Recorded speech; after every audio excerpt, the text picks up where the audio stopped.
Buenos días. Quisiera agradecer a la Universidad de Burgos su amable invitación para participar en este acto de lanzamiento del Centro de Innovación Digital orientado a los sectores ganadero, agrícola, ambiental y forestal. Siempre me resulta grato como ministro tomar parte en iniciativas concebidas para hacer frente a los nuevos retos de nuestros sistemas productivos y en concreto a los del sector primario. Desde hoy, Castilla y León, un territorio muy amplio y con una actividad agraria muy destacada y muy querido por mí, va a contar con este nuevo centro para emprender la transformación más importante desde los tiempos de la extensión agraria, es decir, desde hace casi 70 años. Dicho de forma sucinta, el desafío que afrontamos es alimentar a una población creciente en el mundo, que será de casi 9.000 millones de personas en el año 2050, según Naciones Unidas, utilizando menos recursos naturales y, lógicamente, manteniendo la sostenibilidad. Y por eso la innovación y la digitalización son elementos imprescindibles de nuestro modelo agrario del futuro. Un modelo que va a incrementar la eficiencia y la competitividad sobre la base de una triple sostenibilidad: ambiental, económica y social. Y por fortuna, España es pionera a este respecto. La estrategia de digitalización del sector agroalimentario y forestal y del medio rural que impulsamos en 2019 desde este Ministerio de Agricultura, Pesca y Alimentación ha sido parte de las reflexiones de la Comisión Europea sobre este tema. Se trata de una estrategia con 3 objetivos específicos. El primero, reducir la brecha digital. El segundo, fomentar el uso de los datos. Y el tercero, impulsar el desarrollo empresarial y los nuevos modelos de negocio. El primer plan de acción 2019-2020 ya incluía una línea para el fomento de los centros de innovación digital, entre ellos el que hoy se presenta. Se trata de un centro de especial relevancia, dada su orientación específica a los sectores ganadero, ambiental, agrícola y forestal. Por ello quiero mostrar mi apoyo al lanzamiento de este centro de innovación digital, ya que contribuye al fomento y consolidación del ecosistema de innovación digital en el sector productivo agroalimentario, así como a la mejora de la competitividad. Y en esta línea, el segundo plan de acción de esta estrategia de digitalización del Ministerio de Agricultura, Pesca y Alimentación se va a centrar en el fomento del emprendimiento digital en el sector agroalimentario. En paralelo, el Gobierno de España también ha propuesto el horizonte 2025 para la cobertura con banda ancha de toda la superficie del territorio nacional, incluidas las zonas rurales y aquellos núcleos que no son de población, por tanto, que nuestras explotaciones agrarias y ganaderas tengan acceso a esa banda ancha. Son 2 medidas que en conjunto están llamadas a generar condiciones de vida y de trabajo que atraigan a hombres y mujeres jóvenes hacia el medio rural. Porque no se trata solo de un reto tecnológico, sino sobre todo de un reto humano y social. En los próximos 10 años, 2/3 de los trabajadores del sector primario entrarán en edad de jubilación, entre 25 y 65 años. Necesitamos que los jóvenes y las mujeres, que son digitales ya de forma nativa, natural, consideren el ámbito agrario como una oportunidad para desarrollar sus capacidades laborales y de emprendimiento, y también un proyecto de vida. La innovación y digitalización constituye una palanca clave para impulsar y hacer real la transición hacia un nuevo modelo productivo en el sector agroalimentario y rural de España. Por eso, doy la más calurosa bienvenida y mi enhorabuena a la puesta en marcha y mi apoyo de este Centro de Innovación Digital que hoy se lanza desde la Universidad de Burgos. Su contribución al fomento y consolidación del ecosistema de innovación digital en el sector productivo agroalimentario va a resultar fundamental para la modernización y transición hacia la agricultura 4.0 de Castilla y León y de España en su conjunto. Por tanto, enhorabuena, muchas gracias por su invitación y adelante con el magnífico trabajo que sin duda estoy convencido va a realizar.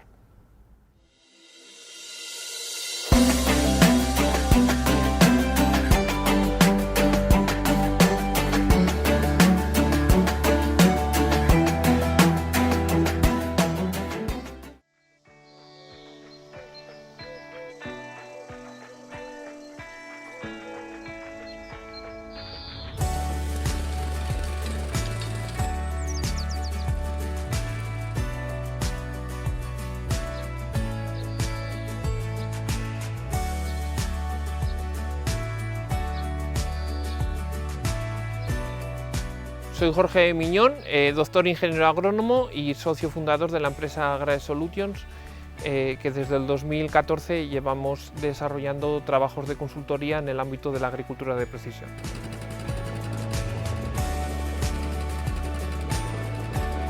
Inicialmente lo que se hace es mapear el suelo a través de conductividad eléctrica aparente.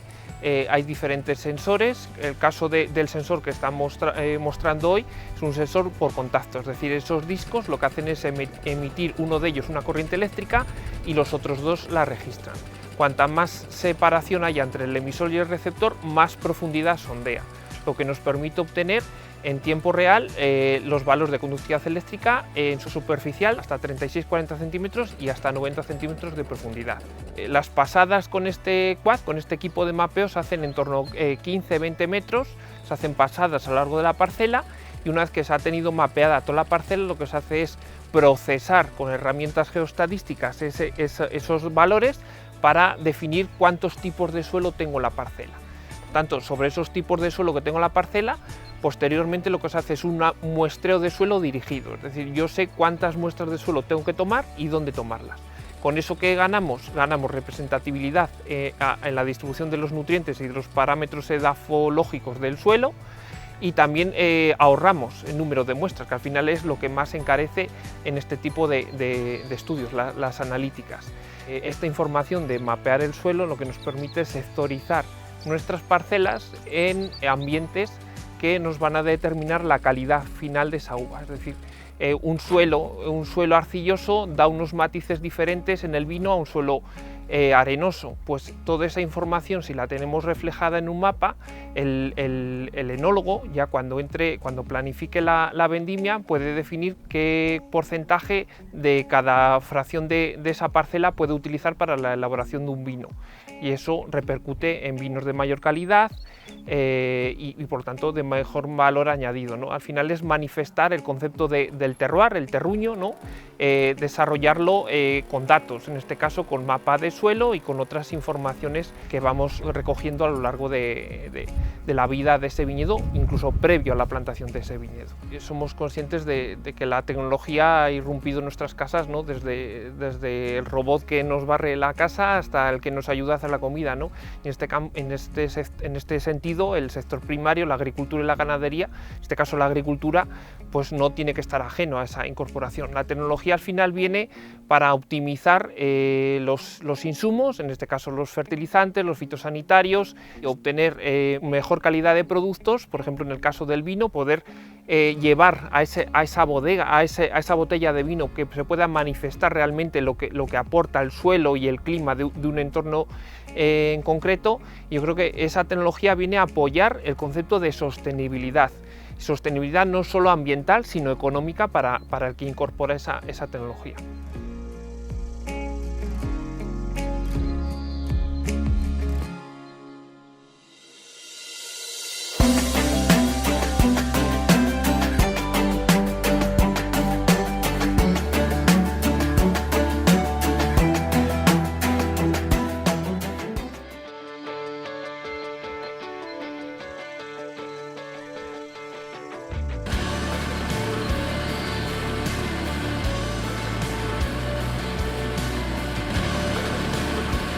Soy Sergio Rodríguez, ingeniero agrónomo, CEO de SmartRural, una compañía en Valladolid que se dedica a la agricultura de precisión y bueno, la labor más directa que estamos realizando es con drones y sobre todo usando tecnologías muy innovadoras como son sensórica multiespectral y teledetección.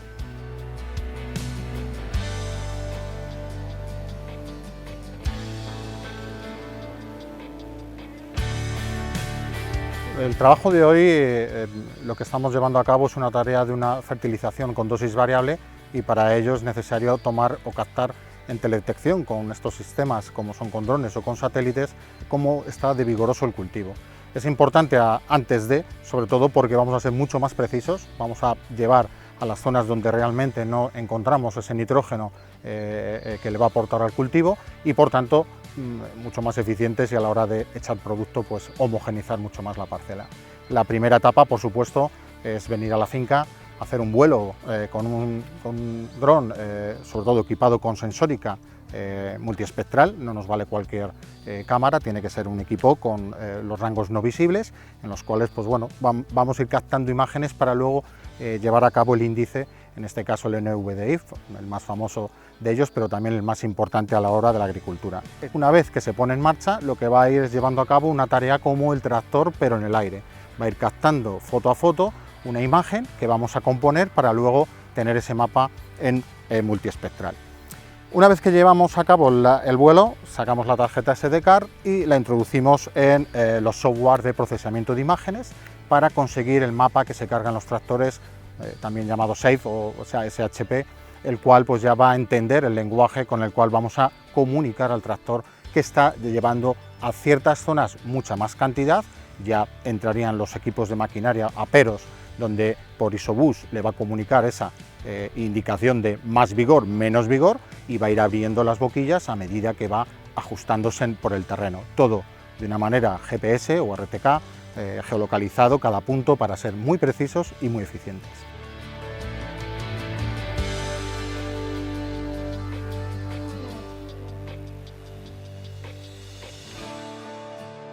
El hecho de que la teledetección haya llegado de una manera muy directa ya a la agricultura nos permite que cualquier usuario, desde un agricultor pequeño a una gran empresa, que lo que quiera es ahorrar y sobre todo ser más correctos con el medio ambiente. Hay que buscar ya no solo el aplicar por aplicar, sino ver dónde tenemos zonas donde tenemos que echar ese producto. Al final se traduce económicamente en zonas donde vamos a ahorrar producto, lo primero, y sobre todo vamos a ser mucho más medioambientales. En ese aspecto, pues realmente cualquier usuario, tanto agricultor como gran empresa, estará de acuerdo en que el futuro que nos espera es nuevas tecnologías y sobre todo ser precisos en nuestras parcelas.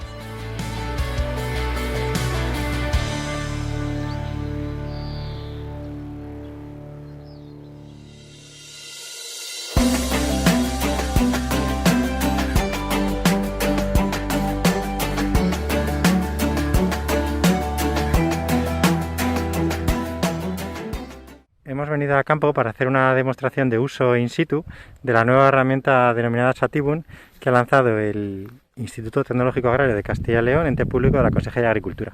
Entonces lo que vamos a ver hoy es un ejemplo de cómo usar la herramienta pues, en campo, en un teléfono móvil, aprovechando el posicionamiento y las imágenes satélite, todo se va a descargar en tiempo real. La herramienta no funciona solo en teléfono móvil, también funciona en un PC, en escritorio y permite la descarga de datos de la PAC, o sea que tiene mucha más funcionalidad de la que vamos a mostrar hoy. Bueno, Jerónimo, estamos aquí en la finca de Monterrocío y estamos aquí a pie de una parcela de colza, ¿verdad? Sí. Vemos que en este momento tenemos aquí un rodal que está bastante vigoroso y lo vamos a marcar en la aplicación de Chatibun con una banderita para poder tener seguimiento de este rodal que parece que está bastante bien. Bueno, aquí vemos el perfil de la serie fenológica, de cómo ha ido creciendo la parcela, la colza, y vemos ahora en el último momento cómo está. Justo ahora la última imagen que tenemos disponible del 16 de abril, donde vemos efectivamente pues, que tenemos una zona aquí en el centro del pivot, se ve un pivot muy marcado, porque esta zona, la parcela es toda de colza, pero no la riegas completamente. Eso es, hemos regado con un pivot que riega 22 hectáreas dentro de la parcela, que son 40. O sea, todo lo demás está nacido normal, pero con lluvia, Vale, si vamos hacia atrás en el tiempo, el pivot la verdad es que siempre se ve, incluso cuando empezaste a regar, porque fíjate, en marzo también se ve porque la colza, precisamente este pivot le regamos para hacerla nacer. Ah, pues se nota. Entonces, ya la colza se riega un poquitín, se la hace nacer y luego ya se para de regar hasta el mes de abril. En febrero, por ejemplo, se ve aquí febrero, ¿qué pasa en esta zona central del pivot, que se ve esta franja aquí tan marcada? Esta zona central es que el año pasado hubo una cebada híbrida que tenía una barbaridad de paja, y entonces ahí a la colza le ha costado nacer muchísimo más. Y luego además ha tenido muchísimo ataque de topillos, que son a lo mejor circulitos que se ven pequeños. Sí, mira, aquí también se veía en enero. ¿Cuándo sembraste esta? Fíjate. Esto está sembrado en septiembre, la última semana de septiembre. Lo que pasa es que hemos sembrado y destruir toda esa paja, porque nosotros incorporamos la paja es picada. Entonces, claro, es una variedad de cebada terrible. Fíjate, en el 28 de septiembre se sigue viendo que hay un poco más de vigor en esta zona. No sé si es que habría más otoñada o algo, estaba más húmedo por haber mucho resto de paja. Ha habido también un poco de otoñada, aunque luego se tira el herbicida total para sembrar la colza. Sí, aquí en noviembre estaba bastante homogéneo, pero luego volvió a salir esa franja porque la colza, en diciembre. Porque la colza con tanta cantidad de paja le ha costado nacer muchísimo más. Y se ha ido recuperando y ya cuando hemos aquí empezado se ve, a regar, va un poco más tardía. Aquí ya, fíjate, en abril ya estaba bastante igualada. En abril ya la paja se ve que ya está muy destruida, muy podrida, y ahora lo que hacía mal ahora lo hace bien, que se ha convertido en materia orgánica. Vamos, ya está, es como un poco un abono. Vale, y viendo la fenología hemos visto, por ejemplo, que estas últimas semanas como que ha bajado un poco la curva. De hecho, aquí en el reloj que vemos aquí de Satibu nos dice que entre las dos últimas imágenes de satélite el vigor ha bajado un 5,4%. Sí, porque yo doy riegos de apoyo, y entonces lo ideal hubiera sido dejar el pivo y haber seguido regando, pero he preferido irme a un trigo, ayudar a más cultivos, y bueno, la colza ya tiene que tirar con lo que lleva del cielo. No, la verdad es que ha llegado bastante. Entonces, si tenemos suerte y sigue lloviendo, fenomenal, y si no, pues empezará a verse esa bajada más pronunciada. Vale, bueno, aquí lo bueno es es que podemos cargar, he pedido aquí activando esta nube, podemos cargar los datos meteorológicos y luego podemos hacer 12 meses, incluso un periodo más largo. El año pasado también tuvo bastante vigor, que el año pasado decías que esto venía de... El año pasado era una tierra que estaba... Bueno, es que venía de remolacha también, y las tierras que son rotación de remolacha son las mejores de todas, porque la remolacha siempre deja la tierra, aparte, muy bien, con mucha más humedad. Vale, aquí vemos los eventos de lluvia que ha habido últimamente. Pues bueno, no está mal. La semana pasada no ha sido lluvias muy grandes, ¿no? Eso es. Pero se ven aquí pues por debajo de 5 litros metro cuadrado, y luego tuviste aquí un evento de precipitación un poco más significativo, ¿no? Eso es Villanula. Sí, esta es la estación de Villanula, es la más cercana. Sí. Lo real, yo te lo digo. Aquí lo que tenemos es como 200 estaciones meteorológicas automáticas de toda la comunidad, entonces te asigna la más cercana. De hecho, en esta parcela podemos entrar en los detalles de climatología y se ve, bueno, incluso menos en Villanula, un poco menos todavía. Sí. Hubo un evento aquí un poco fuerte este día, que cayeron el 21 de abril, cayeron 11,8 litros metro cuadrado, ¿vale? Y luego, bueno, también podemos ver un poco las anomalías de cómo vamos de precipitaciones, y bueno, parece ser que vamos pues un 4,75% por encima de la media. Lo que va de año, desde la campaña de octubre, según la estación, tenían que haber caído unos 288 litros metro cuadrado y han caído 302, o sea que bueno, vamos un año normal. Ni tampoco muy bueno, ni un año que va muy bien todo, pero muy justito. Sí, bueno, muy optimizado. Sí. Siguiendo en la parcela, otra de las funciones interesantes es la parte de nutrientes, pero bueno, la vamos a ver luego si tenemos un momento. Lo que sí quería es la comparativa esta, porque estamos en esta parcela, vamos a ir a la fecha, ¿vale? Y aquí se ve, hay una zona aquí en la parcela, esta esquina de aquí arriba. Sí, eso se perdió todo por el ataque de conejos. Hubo un ataque de conejos en esa zona. Lo hemos labrado, y lo hemos sembrado de garbanzos, pero no están naciendo porque hemos aplicado un herbicida en la colza que se llama Debrinol y no está dejando nacer a los garbanzos. Entonces se va a quedar prácticamente perdido. Bueno, estamos moviendo. Lo bueno de esta parte de Satibu, en la que podemos comparar curvas de unas parcelas con otras, pues es que la posición es dinámica, y entonces podemos ir a buscar rodales específicos o zonas más significativas de la parcela. Si os fijáis, estamos aquí a la derecha, pues es una zona, todavía estamos en la zona buena, estamos en la zona del pivot, pero aquí vamos a entrar en una zona... metros ya es donde no riega el pivot y ya es secano. Exacto, voy a cambiar a la cámara. Vale, de momento estamos en la circunferencia del pivot, y allí a lo lejos se empieza a ver, ya a intuir un poco que ya no llega el agua. Incluso parece que está como más adelantado la colza allí. No, son malas hierbas, porque ahí tampoco lo labré para los garbanzos, y eso es lo que se comieron, la cosa que se comieron los conejos, y ahora es mala hierba, lo que hay. Es una sinapis parecida a la familia de la colza. Ya.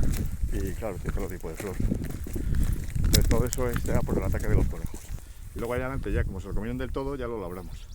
O sea, todo este cabecero se podía haber labrado. Se ve que hay como menos vigor. Voy a poner una bandera en esta zona. Eso es. Y podemos para llamarla comparar la banderita tenemos ahí para poderla seguir, ¿no? Decir que esa bandera es el rodal de las malas hierbas y luego así la tenemos ya registrada. Y luego voy a poner otra en la zona que estamos al principio. Mira, si te fijas, sí que hay alguna cosa suelta entre medias. El pivot. Pero claro, se las comen las malas hierbas. Y justo ahí adelante empieza los garbanzos. Vale. Si Vamos, voy a poner otra bandera aquí, lo de los garbanzos. Y utilizando el posicionamiento del móvil, pues vamos viendo que nos... Y ya se ve la transición. Bueno, aquí en la comparativa estáis viendo que está construyendo estas rectas. Se ve la línea amarilla que va por abajo, que es la zona de suelo desnudo, ¿vale? Que es la bandera amarilla, que no se ve muy claramente en el dibujo. Y luego las otras banderas son las otras rodales que estamos siguiendo. La línea sólida es la media de la parcela. Bueno, estamos llegando ya a la zona que tuviste el problema, ¿no? Sí. Claro, esto está totalmente suelo desnudo ahora mismo. Aquí se ve...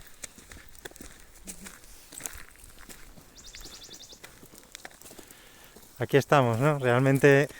Mira, aquí los garbanzos lo que pasa es que nacen y se mueren. Si te fijas, ¿ves? Están como raquíticos.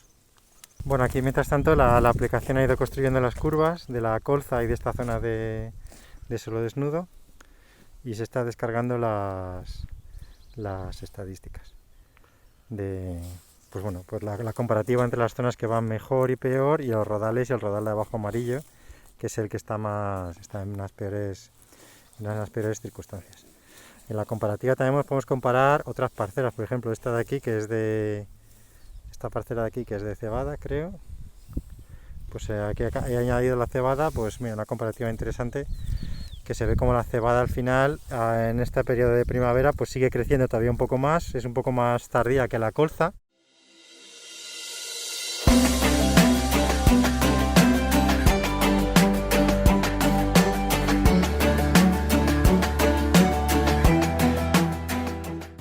Hello everyone, we start this second session dedicated to digitalization and sensoring in agriculture. I'm Carlos Raz from the University of Burgos. I'm assistant professor and member of the research group in composting. That means that I'm not expert in digitalization, but I work with farmers, also with different joint of interest, and we are very interested in introduce digitalization also in our country, in Castilla y León. In this panel, we have different experts. We are going to start with a big presentation of everyone.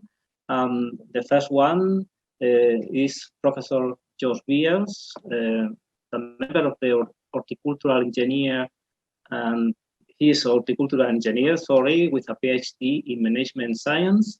He has a broad experience in managing large-scale research and innovation programs. Since January 2017, he is coordinator of the DIH 2020 large-scale pilot on internet and food farm on behalf of the Wageningen University and Research Center. George, when you want, you can start. Okay, thanks. Thank you, Carlos.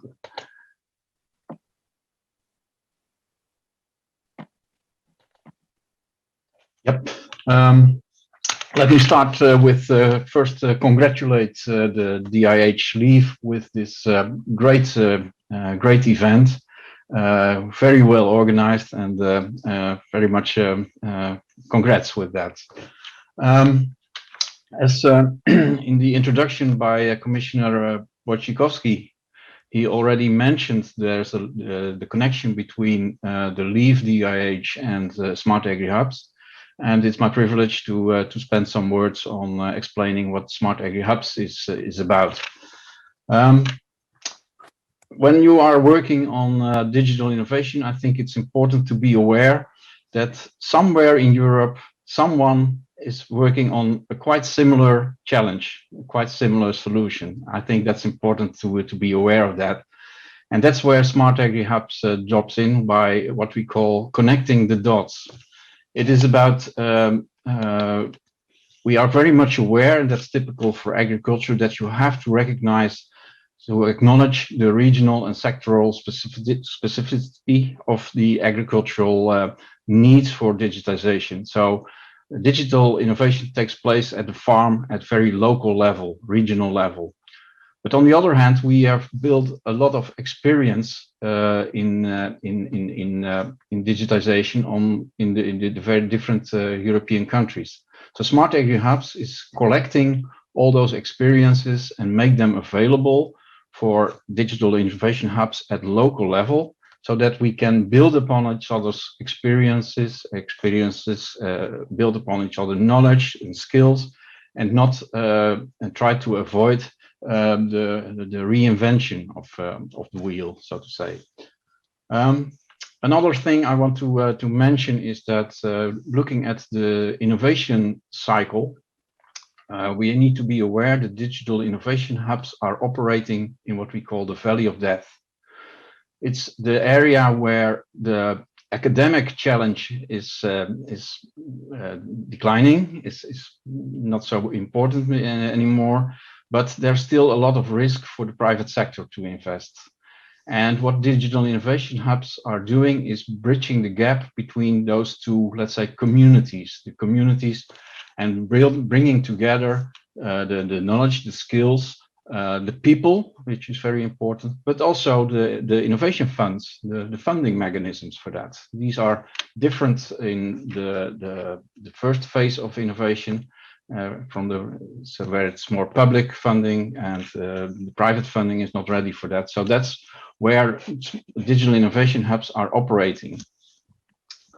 I think a lot has been said what the digital innovation hub is. It's a one-stop shop for the farmer.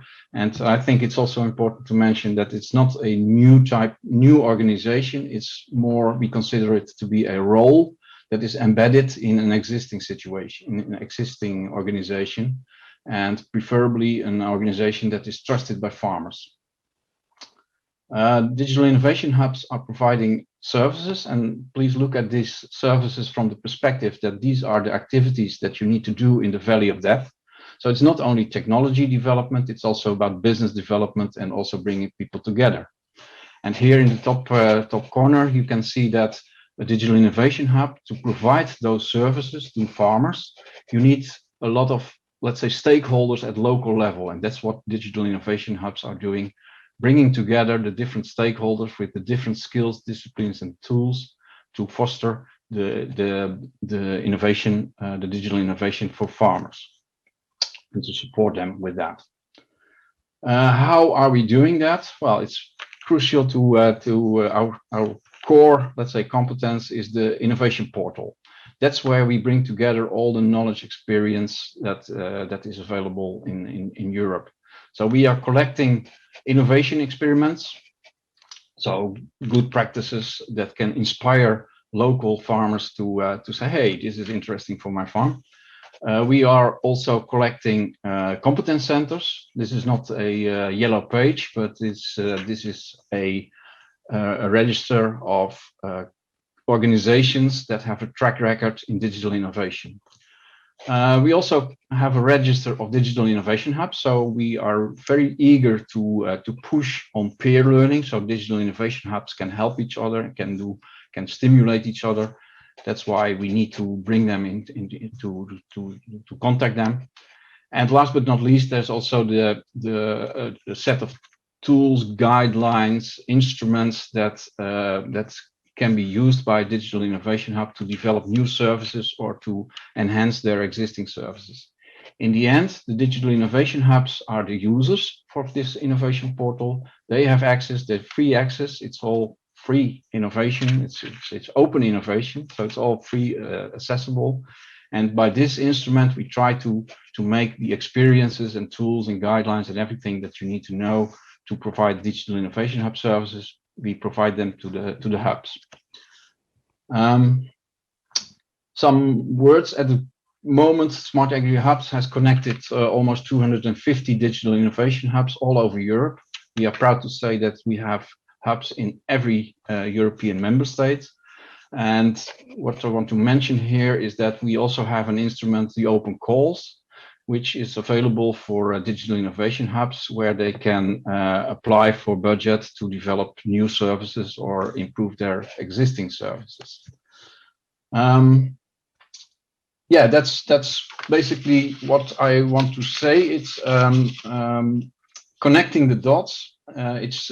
Smart Agri Hubs is about sharing good practices, experiences, sharing tools, and for that we are collecting them all over Europe and providing them with free access to Digital Innovation Hub. And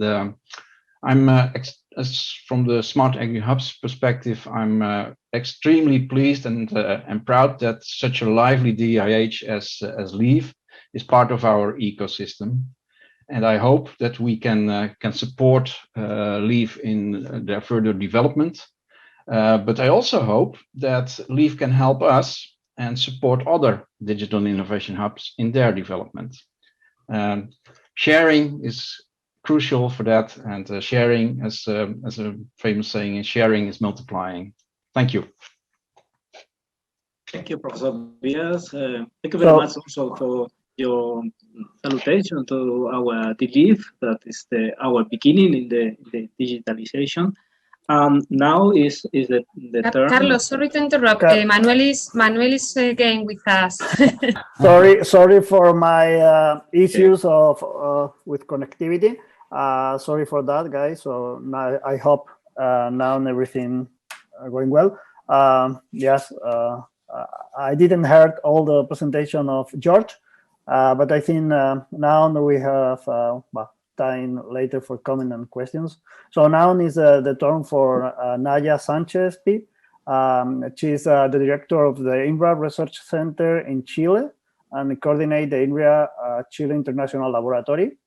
His research interests range from artificial intelligence, machine learning, the Internet of Things, ambient intelligence, and also the human-computer interaction. So,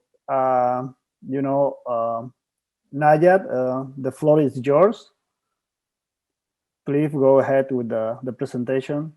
Yes, thank you very much, Manuel. I will try to share my screen. Let me see if it's possible. Can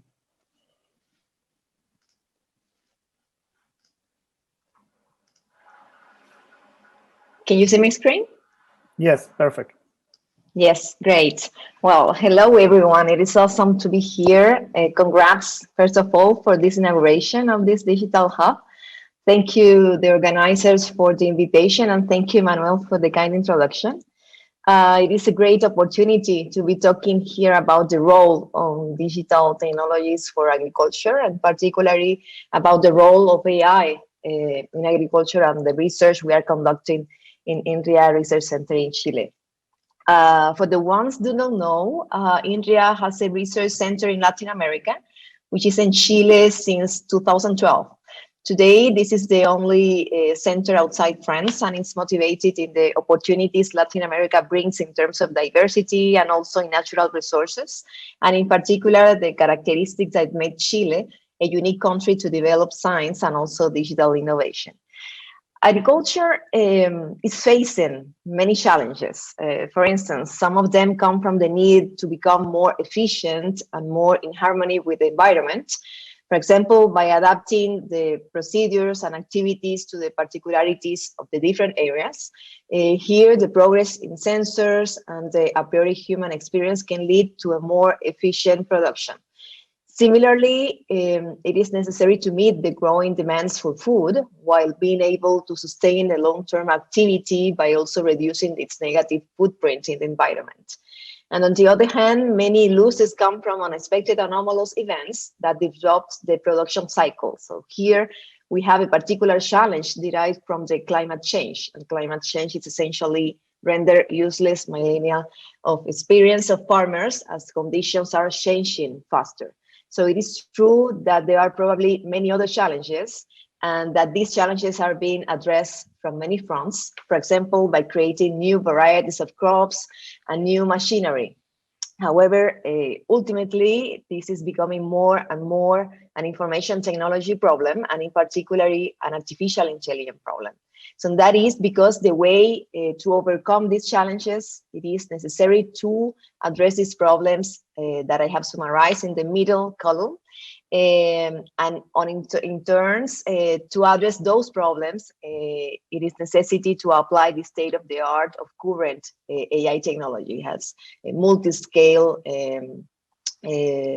level data fusion, active and featured learning, meta-heuristics and optimization, transfer learning and domain adaptation, reinforcement learning, causal learning, and explainable AI. I will go through some of them because these are the core of our research line at INRIA Chile that I would like to share this with you. So the case for a small but high-dimensional heterogeneous data is a challenge for indeed the state-of-the-art of artificial intelligence. And however, the need of large annotated data sets suitable for example, supervised learning limits the applicability and adoption of these recent advances. Furthermore, in many practical applications, like the case of agriculture, obtaining such data can be expensive, very expensive, or plain impossible. So normally such scenarios are close to the ones that were dealt with the applications in the context of agriculture. And even in the context of agriculture has gathered an impressive amount of high quality data. It is not enough for normally regular machine learning approaches. So this is why small data is a current topic of research. In the same line, transfer learning seems also to be called in this context. Here we propose and we research to study how models trained or adjust for one application and domain can be repurposed for other applications with minimal impact. And in our case, for example, to study, for example, how existing models can be applied to new species, other regions, etc. So transfer learning addresses the issue of how to adapt and repurpose these internal representations of a model that has been trained on a given task to address similar problems. So on the other hand, domain adaptation is the capacity to cope with changes in the environment because of the natural evolution of the system and the need of particularize a general model into a particular instance. Also, the case of active and featured learning in problems with limited data or high uncertainty, for example, like the ones we deal in scenarios like this, it is necessary to apply methods that direct the measurements to the areas of the domain where they most are necessary. So guiding sampling using active learning and Bayesian principles, for example, is a good solution. So however, due to the limited resources available, featured learning methods rely on transfer learning, must take care of producing actionable products with minimal data. And this is very interesting and challenging problem for us. And also the case of causality and explainable AI, which is indeed a very important topic nowadays, because the idea is to produce the causal inference methods are crucial in complementing the predictive machine learnings to improve our theoretical understanding of the underlying systems. And it's like in Earth system sciences, beside the simulation experiments, correlation and regression methods are still the most commonly used tools. However, causal inference methods do have the potential to sustainably advance the state-of-the-art in the underlying assumptions and methodological challenges that are taken into consideration. And also the case of explainable AI that is needed to support all the decision-making processes implemented in any support decision-making tool. And last, I will want to briefly introduce you a project that we have in this line in Chile, which is a Franco-Chilean project supported by Chile, but also France. It's with a multidisciplinary team of researchers from Chile, but also from Paris, from INRIA Paris.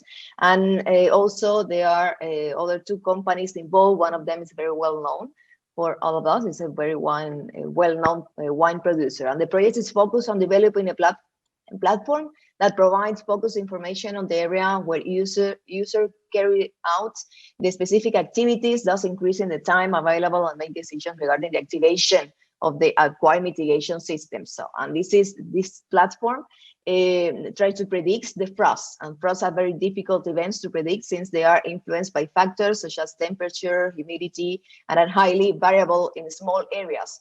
So data from distant meteorological stations are not sufficient to describe the behavior of these factors. So in addition to having frost control measures, you also need to know in advance when they will occur and with enough time. So the solution here, it uses the best of the two lines that we have within ITACYL, which is IoT and AI. We combine this low-cost AI sensor for precise measurements in space and time, and also advanced machine learning techniques for feasibility and developing predictive models, using also all the techniques and methods I described earlier to not only to collect data, but also to analyze all of this data. So this is it. Thank you very much. Thank you, Nayat, for the presentation. Very interesting presentation and very currently topic at this moment in the agricultural sector. So now we are going to go to Raúl Palma. Raúl, he belonged to the Poznan Supercomputing and Networking Center in Poland. Raúl has more than 16 years of experience in research and development in different areas related with the artificial intelligence, including knowledge representation or semantic data integration. Today, he's talking about fostering the smart agricultural development in the north of East Europe. So go ahead, Raúl, with your presentation. Yeah, can you see my screen just to confirm? Yeah. Okay, great. So thank you very much for the invitation, and of course for this excellent event. I really enjoyed the demos at the beginning, of course, of this session. Were very, very nice. So yeah, I will just give you a bit of my experiences in this context of fostering the smart agriculture in our region, and this is actually part of a continuation of what George started at the beginning, because this is also part of one of the parts of the smart agri hubs. Let's say I will tell you more or less a little bit on that.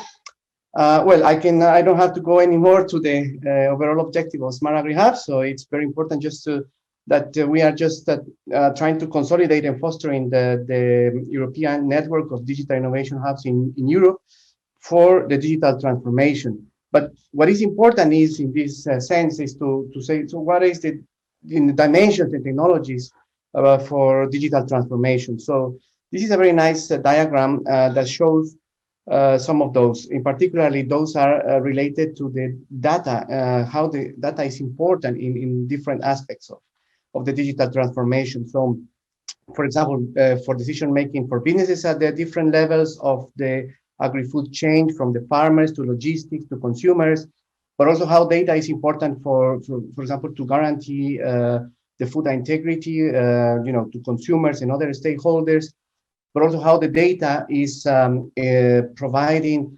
information or can give some insights into some kind of social or public decision making for society, like climate change and nutrition and some other very high level aspects. And all of this, of course, is driven by the rapid advances of science and technology. So this includes all the different technologies that we have been discussing here, from blockchains, sensors, artificial intelligence, Internet of Things, and so on. So this is a very nice overview of all the different aspects that we are covering here.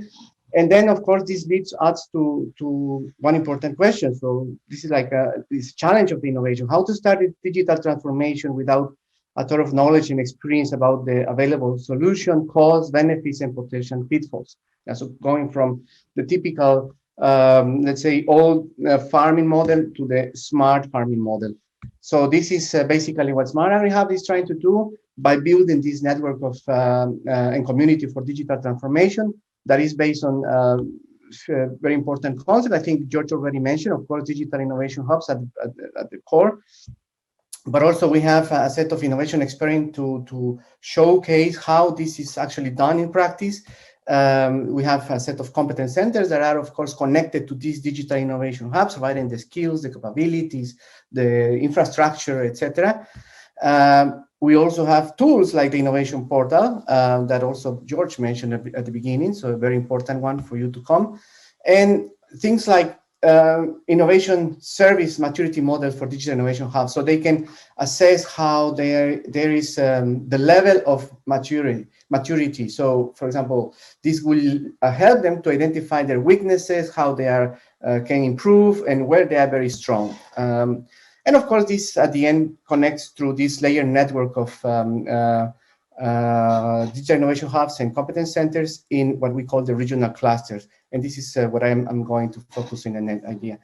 But basically, the most important part here is that the Digital Innovation Hub can support the realization of different innovation experiments and through the cooperation with competence centers. So this is how our approach, let's say. So you have here the Digital Innovation Hubs that is connecting to these different entities that are having experiences and expertise and knowledge in different areas, artificial intelligence, IoT, big data, and these are coaching, they are supporting, they are helping the development of different solutions. In our case, in SmartRural Hub, these are called innovation experiments, but in the general, let's say, context, this can be any other kind of solution that is being developed by companies and other entities. And of course, this is even more, let's say, supported in the project via the open calls that will be strengthening the cooperation and network structure by funding the operation of these digital innovation hubs. But one important part of our approach is that we are using a regional approach in SmartRural Hub. So each of the cluster of the SmartRural Hubs is representing a group of DIH and competence centers within the same region.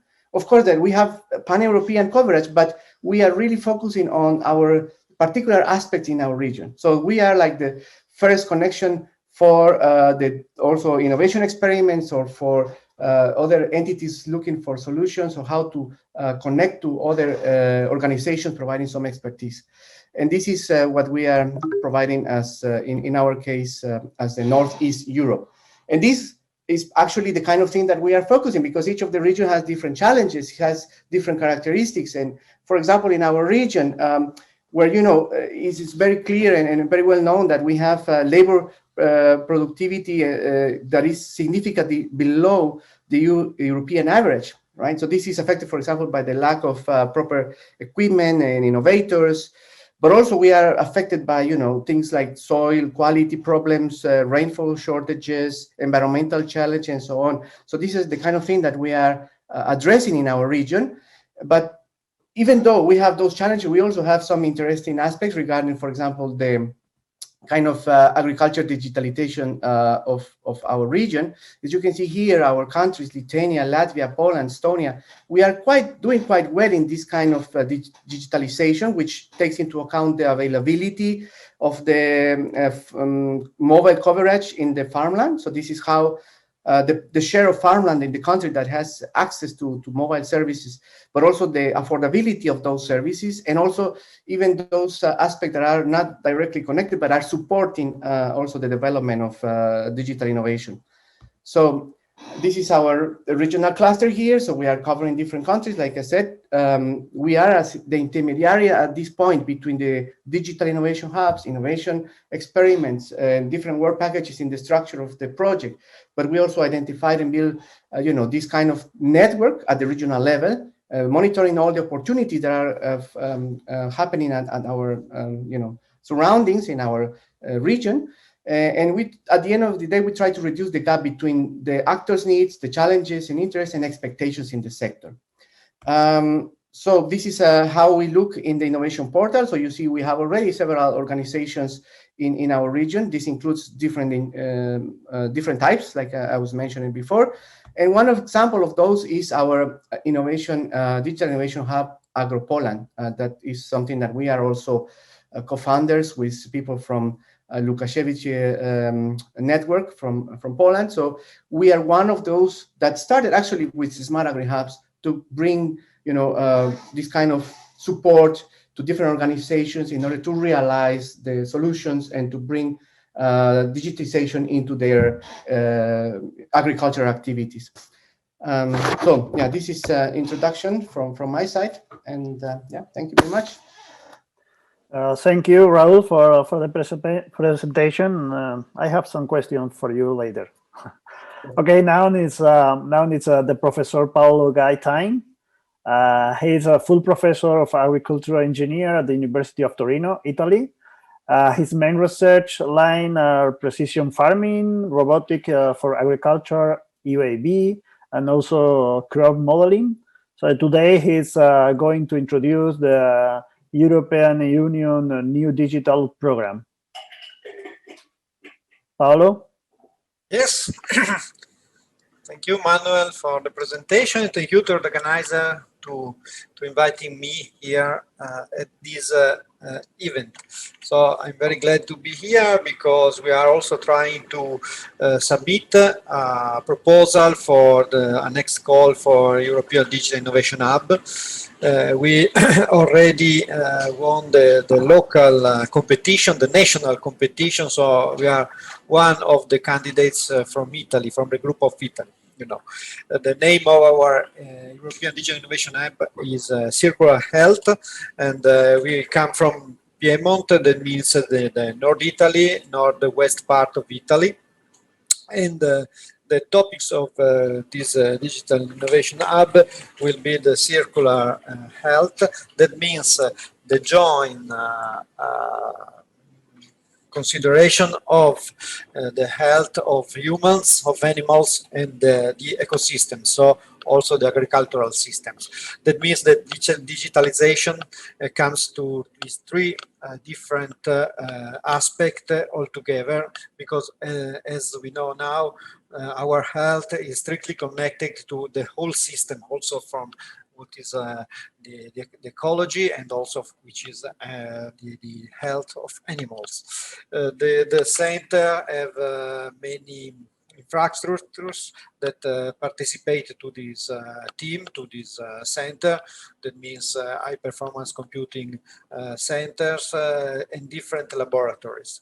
Our proposal is based on two universities of our territory.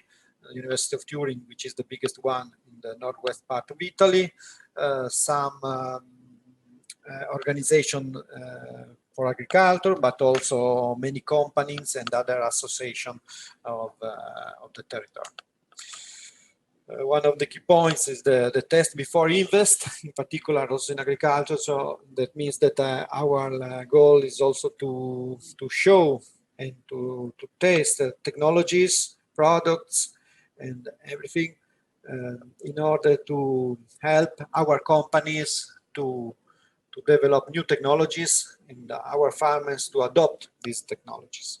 So to have some help from us, which can help them in choose which could be the better technology, the best technology for their purposes.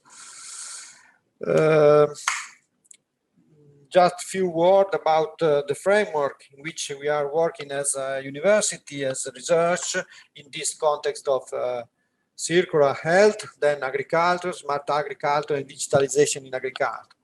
The framework is very similar to the ones proposed in the previous talk.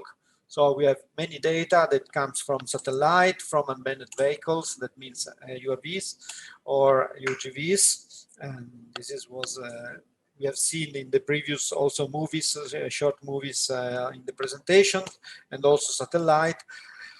We try to put in all these data, which are already different, together, and we are using different kind of sensor. Test before use means also this. We can support our farmers and also service companies and also technological companies to choose which is the best technology, because we try to have all this material in our laboratories, and we can test for free.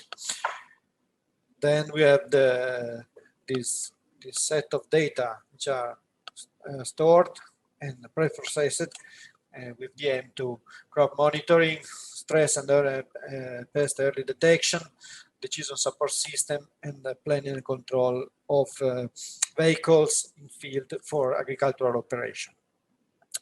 There are many research teams in this staff. That means for what concerns modeling, prediction, testing, digital support system, and many technologies also, artificial intelligence, statistic models, deterministic models, and so on. Just one slide on the last topic we are working now in this moment, which is planning, control, and in-field operation. That means improve the capability of vehicle to be autonomous in the field. And in particular, we start using different technologies converging to this goal. For example, here from aerial drones, we have images which can be in the visible domain or multispectral domain. From this model, we reconstruct 3D point clouds in order to construct three-dimensional models of the crop, which is particular for perennial crops. That means that we have a crops always in the same place during the years. And then we build a specific model in order to be used from machines during their work. So as in the picture here, it's not possible to use on a tractor or on a UGV a data set like this one, because it's too huge, it's difficult to manage. So we can build simplified models of the crop, which tell us where are the crop, where I have to go navigate through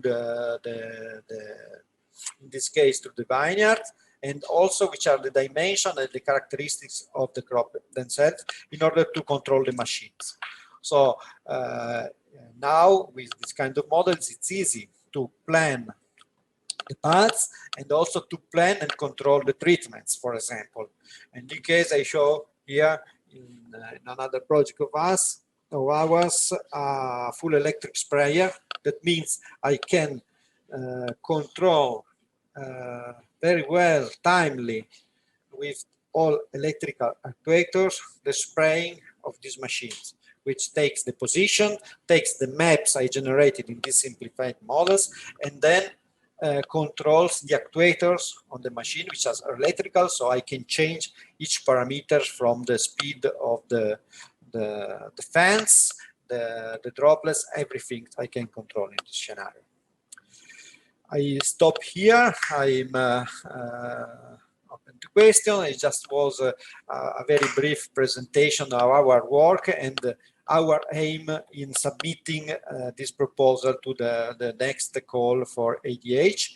And we are very open for possible future collaboration with other European digital innovation centers, in particular for what concerns my sector for agriculture. Thank you, Manuel. Thank you, all of us. Thank you very much, Paolo, for the presentation and comments. So I think now we are going to open the discussion time for all the. Well, first of all, I want to say to all the panelists, thank you for the high level of presentation with a strong commitment to transforming the current agricultural sector into the more sustainable and digital. So thank you for that. So now we are going to open the discussion time. I have some questions here. For example, I would like to, starting for the last, Paolo, I would like to, I know that you work a lot with the UAV and also ground-based vehicle for monitoring. So at this point that the drone, that the UAV is growing in popularity in general in the society, which advantage do you see in UAV for monitoring, with respect to the ground-based vehicle? Yeah, there are two different tools. Yes, look. Okay, it's active. The audio is active. Okay, there are two different tools, and in some cases you can exchange from one to the other one. But there are some peculiarities for the ground and from the UAVs themselves. I think that the most important things we appreciate is the fact you can cover a large extension of crops, of soils in a short time, and then, but you can have a very fine resolution on ground. So this is very good. And then now we are able to host on the UAVs also many different kinds of sensors, and in some cases more than one sensor at a time, because drones are able to carry out larger and heavier loads. So in this case, for example, we can host a hyperspectral camera.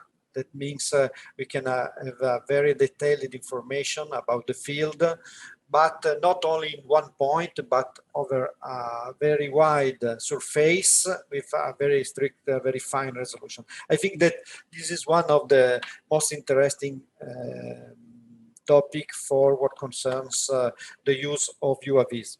Then you can say now it's easier to plan your flight, it's easier to fly, you can choose when you want to fly, you do not have specific allowance to do that.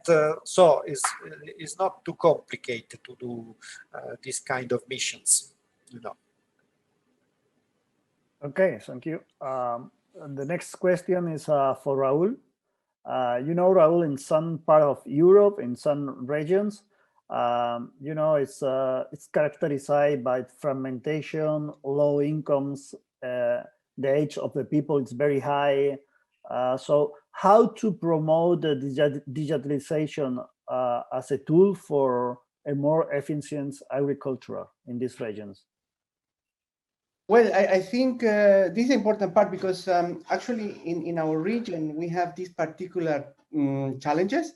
And I have to say that Poland is on the other side in one of those, particularly the aging. In Poland, we are having a very, let's say, youth community of farmers compared with the rest of other countries, even with the rest of Europe. So in that sense, we are doing fine. But many countries like Estonia, for example, they're having very aging communities, right, for farmers. And here, the fragmentation is also very important challenge as well. So I think in our case, what we have seen is the best approach in order to address those challenges is to partner with those institutions that are really having some kind of good, how to say, like trust by the farmers. Trust by the people working on the fields. So in our case, in Poland, for example, we are having this agriculture advisory center in each region, let's call it, inside the country. And this advisory center is an institution that is really connected to all these farmers around in this particular region. They are really institutions that they are trusted. So if we are bringing and increasing the digitization, the capabilities, the knowledge of those organizations, they are able to spread all of this to the rest of the farmers in their own particular regions. And in particular, for example, in our region, Wielkopolska, where I am, we have a network of what we call the demonstration farms, right? So we have around 100 demonstration farms where we are in partner with these people, because actually this is a network built by this advisory center. We are able to demonstrate what we are doing, all the innovation that we are doing on the fields to the different peoples in this region. So for example, in one of the experiments that we are doing in SmartRural hubs, which is about using the drones to do some kind of e-services like estimating damages, mapping the fields, but also doing some kind of treatments. We can show this in our demonstration farms. We can, of course, do the testing first in the demonstration farm, then show this in the demonstration farm to other people around. And that's, I think, one of the best approaches to deal with these challenges. Thank you, Raúl. Now, I would like to know a little bit more about Chile. So Nayat, how is going in your country the adoption of precision farming in general, no in details, but at least in general, just to try to compare with another country or something like that? Yeah, it's a great question. Thank you, Manuel.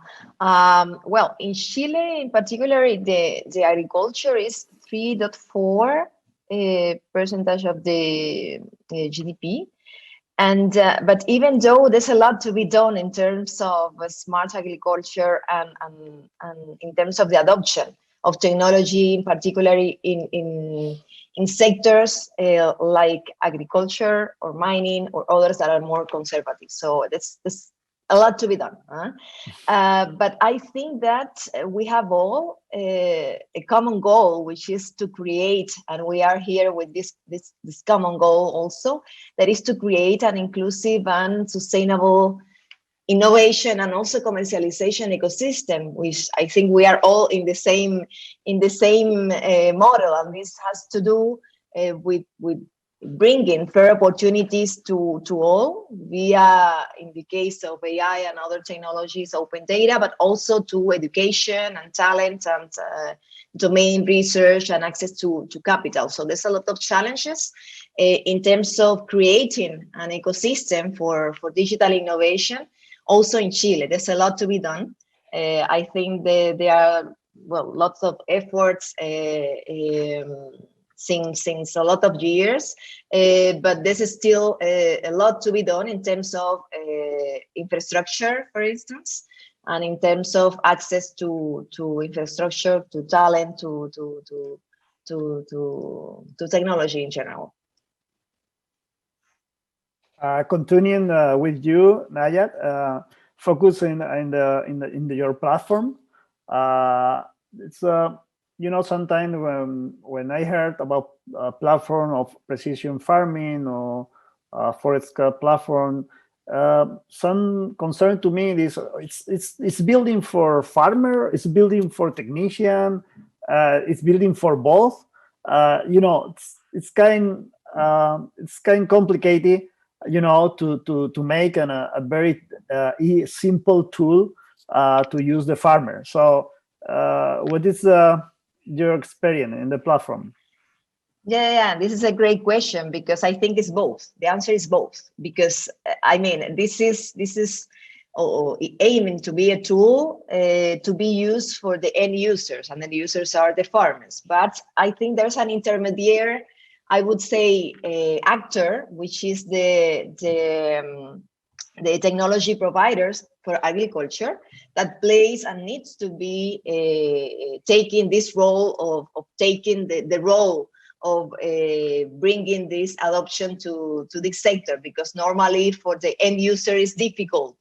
It's difficult to see, you know, the benefits, etc. And normally they are more closer to the farmers and the end users. So I think that there's a combination. This is why I truly believe that this ecosystem needs to be placed with several actors and not only the end users. So we need the research institutions, we need the digital innovation hubs, we need the universities, we need this intermediary, the startups, of course, and we need these providers, technology providers to the agriculture. I mean, because there's a connection. So in the case of our project, we have partners, end users. We have Concha y Toro, which is a company. Okay, it's using today your platform, but we have also a technology provider, okay, for agriculture, aiming to extend and to expand the adoption of this platform. But I truly believe that it's a combination of both. Okay, Naya, thank you for the answer. Now it's time for George. George, what's about the new carbon credit market? Are the purpose of this market? It's on a short and medium term. Are there any initiative to replicate this carbon model to the agricultural crop? To give a short answer, the answer is no. Not that I know of, but I think there's more to say. A lot of digital innovations are related to environmental issues, and I was talking to one of the farmers who did a demonstration, and it was great how much he reduced on the use of chemicals, on nutrients and on pesticide. And then I asked him, well, this is a successful, environmental friendly, now you're going to buy this machine. And he said, no way. this is much too expensive. I just save a couple of euros and I have to invest a lot of money. And the famous saying is, it's difficult to be green when your figures are red. So that's one of the points that we figured out in a lot of projects, that we need to do something about the incentives for investment on environmental friendly digital technology. I think that's also when in our policy recommendation we ask attention to the Commission for this specific issue. If you don't give incentives, and I was pleased to see that the carbon credit markets can be one of the solutions that we have to invest to look into that. But we are looking for incentive, how to stimulate apart from financial, because we never make it financially, but we need to find other instruments to incentivize the use of this kind of technology for environmental protection. Okay, so thank you for the answer.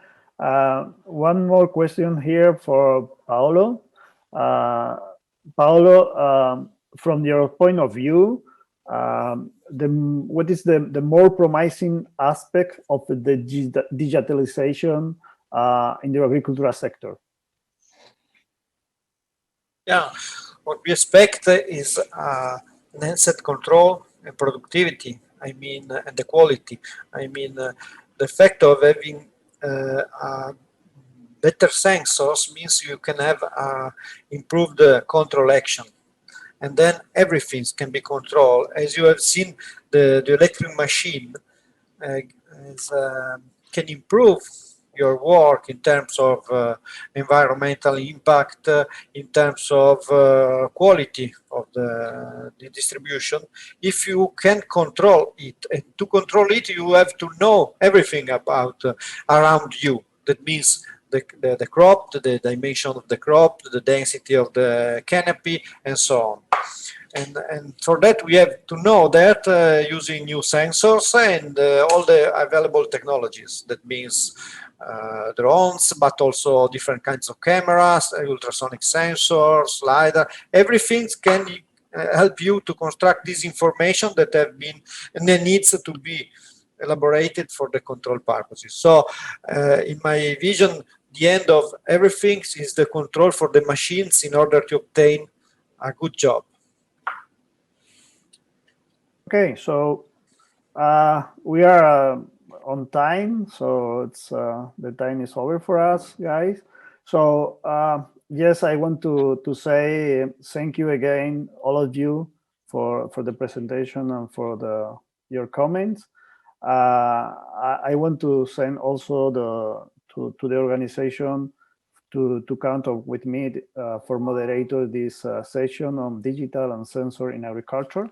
So for my side, that's it. So I don't know if you want to say something to buy or something.